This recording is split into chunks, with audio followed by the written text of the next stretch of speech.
And when he turns himself in, I mean, that was probably one of my favorite performances by a bad guy ever. I mean, that was Alan Rickman level. I mean, that was way up there with the best bad guys ever done. Can we? Oh, that's a ring. I love it because every second he was on set, he enjoyed himself, man. Like, agree. Yeah. So we're going ringers. So I'm glad you picked a ringer. So I'm gonna take Ernie McCracken from Kingpin. Right? Oh, all the character flaws that he had with being promiscuous and that outrageous comb over and this little hand wiggling when he was throwing the I mean, I think Bill Murray blew the door open for possibilities for the antagonist. Yeah. Ben Stiller, Will Ferrell, all the greats that came after that had to have been looking at Bill Murray in that performance. Because I think a lot of times in that era and before that, they had funny antagonists, but always bad things happened to the antagonist. Mm-hmm. Like they would get bad things, and that would be what was funny about it, because something bad happened to them. Versus you're this antagonist, but you have this personality and this outrageous character that's brilliant. And I think Kingpin was so revolutionary in all these new opportunities that opened up for villains. He should have gotten an Oscar nomination for that. I'm telling you. He should have gotten it. All right. Agreed. All right. So I got Shanks on it, Ernie McCracken. Who's your second? So I think this might be a kind of an untraditional pick, but I would pick Rachel McAdams from Midnight in Paris. Oh, man. So she wasn't funny. She was just so evil in that movie. And I think it was funny. I think I liked it because it reminded me of her Mean Girls days when she was in Mean Girls. And Rachel McAdams plays cute, like on Wedding Crashers or Eurovision. She's got this kind of Notebook, very cute kind of way to her. But then she can turn it around and play this antagonist who is such an awful person in so many different ways that I'll go Rachel McAdams because, she wasn't like, it wasn't a comedy per se, but you could tell that she was really kind of enjoying and all into that role in Midnight in Paris. Her name was what in that? It's like the perfect name too for. Oh, Inez. This fancy name. It's real. All right. So I'm going back to her, but I'm saying Raina Boyanov, Rose Byrne, Spy. Just like, what was that line where she got called a slutty dolphin trainer? Yeah, my goal in life, man. I want to know if someone wrote that line and they made the dress, or if that dress looked like it and it was a freestyle line. Didn't she fall off a building and land on her hair and was okay? Yeah, she's like, yeah, she fell on her head. It was okay. And then the way she scoots the gun and can barely do it, and her running is terrible. Just her stupid lines, and yeah, I gotta go her. I gotta go Raina Boyanov from Spy. Man, great pick. I'm gonna go Steve Coogan from The Other Guys. Oh man, so because he kept bribing them.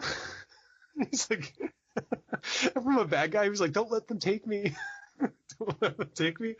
And the way he was bad by just bribing, but being kind of funny about it at the same time was Steve Coogan. That was actually my first experience with Steve Coogan, not knowing who he was, and I'm a huge fan after that movie. I love knowing you with Alan Partridge. That got me big into him, and I like how he gives him tickets to Jersey Boys, and he just keeps doing Vidal Sassoon. The New York Knicks, like they have front row tickets. Oh man, I love it. All right. So I'm gonna go Simon Phoenix from Demolition Man. Oh, Wesley great Snipes. Pick. I gotta go Simon Phoenix because, dude, you could tell he loved just his acting, and he chewed that. He chewed that role up. Just loved every second of it. So I gotta go with that. I'm gonna definitely say Simon Phoenix. Oh, he had fun. Yeah. He had so much fun in that movie. We got some good picks here. I like it. My next one, I'm crossed on the next one. I'm gonna go. I think I like Cate Blanchett in Thor Ragnarok. Oh, and the reason is she had those tights and those horns and those knives, and she was strutting, and she's just a supremely confident actor. And I mean, has Cate Blanchett ever been bad in a movie before? Has she ever been a villain? Because she soaked it up. I mean, she was having fun in those outfits and being such a badass. And I don't know. I thought she nailed it. This is a great pick. She loved every second of being on there. Oh man. All right. Yeah, So she looked great. She sounded great. She was believable as a badass. oh man. So you have Hans Landa, Anise. Oh gosh. So let's see. What am I gonna take here? Who loved being a villain? Who could you just tell embraced their role, loved being there? Can I cheat? Yeah, All right, I'm gonna take Dr. Robotnik from Jim solid Carrey choice. from this movie. I know it's cheap, but I want to put him on my team to promote his role. So I'm taking it. Jim Carrey. Dr. We'll Robotnik. start the hashtag like Robotnik for Oscar. I'm just gonna write. Listen, I'm just gonna start a hashtag like think about nominating him, but don't. Like just include him in the list. Yeah, That's gonna be my. put him on the menu. Yeah, exactly. Put him in like the top. Put him in the dark horses for all of that. Just include him in. I like that. I'll help you. Yeah. All right. So who's your last one? This is tough. I think I'll go Jay Moore. Jay Moore from Jerry Maguire. He was Bob Sugar. Bob Sugar. And you know he just found himself on that and was like, how am I in this movie? And he just loved it, right?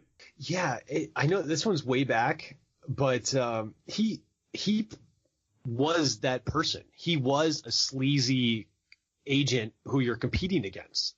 I mean, he kind of oozed that.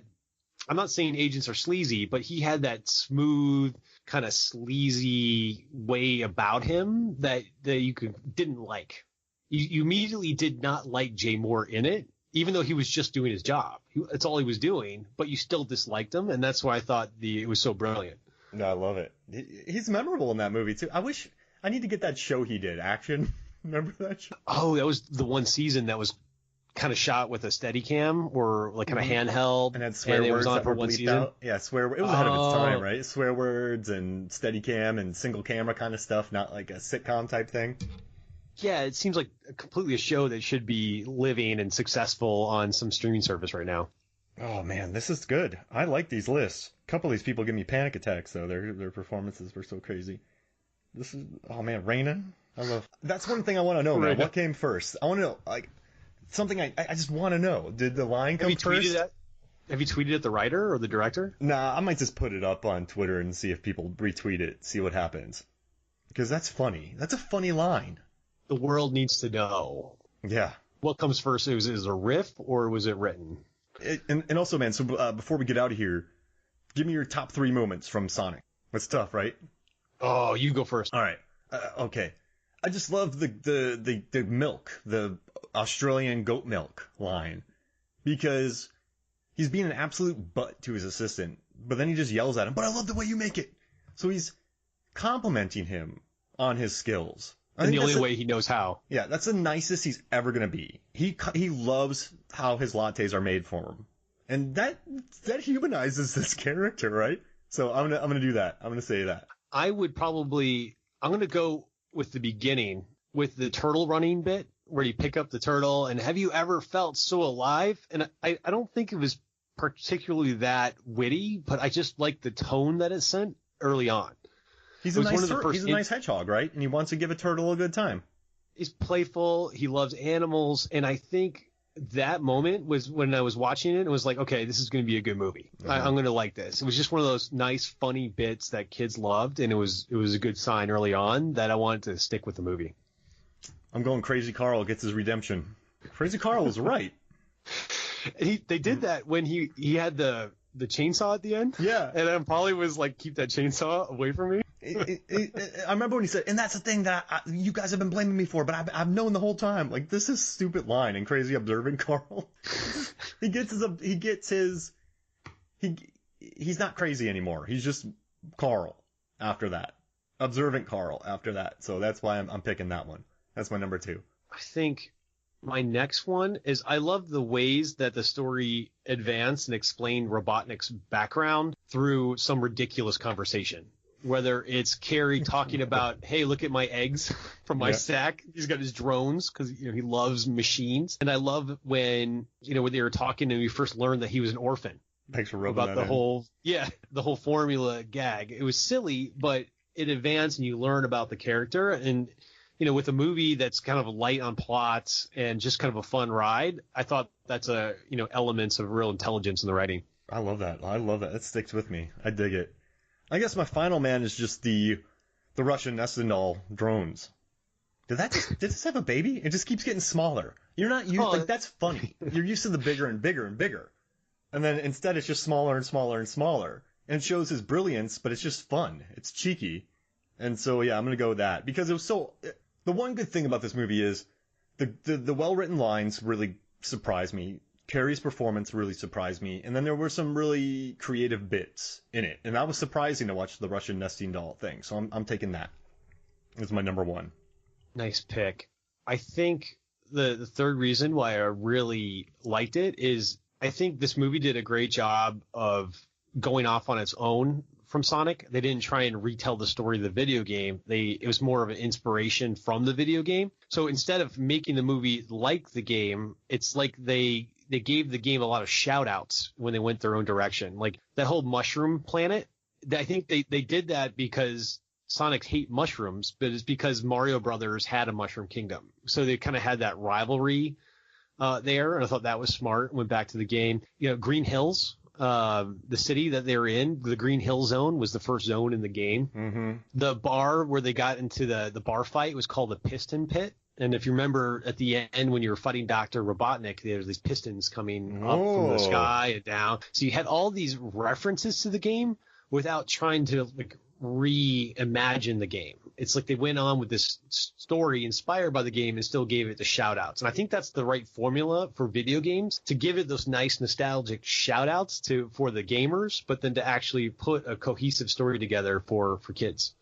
Oh yeah, totally. Yeah, I love this movie. I really like it. It's good. And it's such a nice, if you're bored and you want to learn more about the film, the commentary track's really friendly. And you learn a lot about the director and the making of it. So yeah, if you're bored and you got anybody out there just wants to listen to it, I totally recommend it. It's good. So if you're bored, check it out. Yeah, and look to the positive with this movie. I think a lot of critics were kind of rough on it, and I think with the majority of the feedback is this movie is better than it should have been.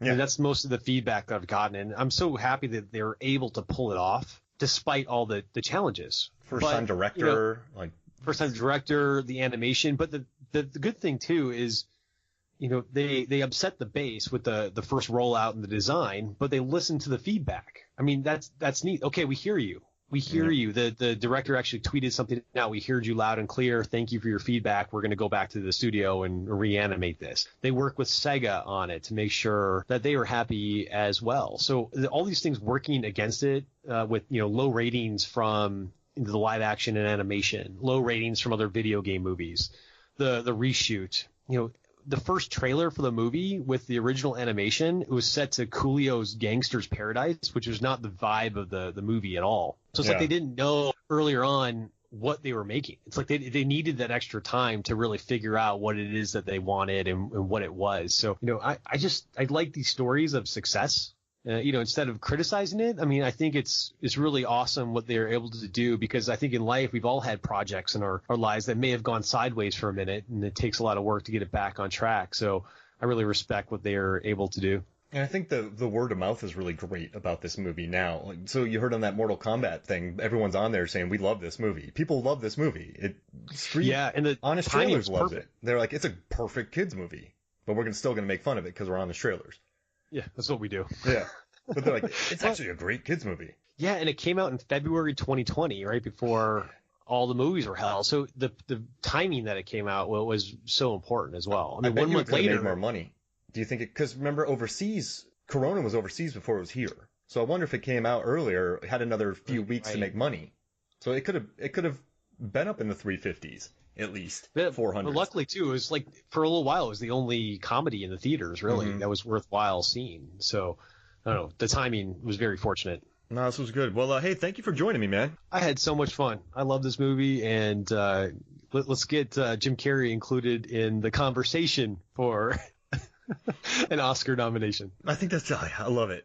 I know he's not going to. I know he's not even going to be nominated, but let's just put him in the list. Just put him in the list. Do it for us. All right, I like that. But hey, man, thank you for joining me. Hey, that was awesome, my rural chum. I'm going to go to Dentist Rob. I got to go to my appointment here. But yeah, for me, Mark Hoffmeyer, and for Erik Hoffmeyer, this is Movies, Films, and Flicks. We'll see you next week.